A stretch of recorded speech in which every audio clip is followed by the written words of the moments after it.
One day, Apollo encountered Eros, the mischievous god of love, with his bow and arrows. Apollo, feeling superior, teased Eros about his small bow, bragging about his own strength and skills. Eros, not one to be mocked, decided to teach Apollo a lesson. Eros took out 2 arrows, one tipped with gold that sparked love and another tipped with lead that sowed hate. He shot the gold-tipped arrow at Apollo, filling his heart with an intense love for a beautiful nymph named Daphne.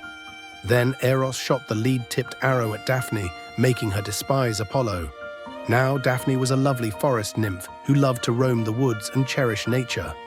She was fiercely independent and had no interest in romance. But Apollo, struck by Eros's arrow, was smitten and pursued Daphne relentlessly, calling out to her with sweet words of love. "Daphne, please stop. Let me love you," Apollo would shout. But Daphne, with the lead arrow's effect, only ran faster, her heart set against him.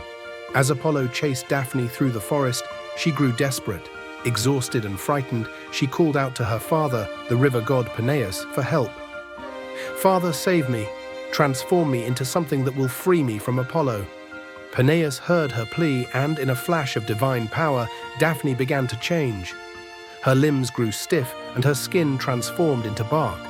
Her hair turned into leaves and her feet rooted into the ground. Daphne had become a beautiful laurel tree. Apollo reached her just in time to witness the transformation. Heartbroken, he embraced the tree, feeling the rough bark under his fingers. "Daphne, I will never forget you," he whispered. To honor her, Apollo vowed to wear a crown made of laurel leaves forever. And so the laurel tree became a symbol of Apollo, representing his eternal love for Daphne. Even in the face of unrequited love, Apollo's devotion turned Daphne into an everlasting part of his life and legacy.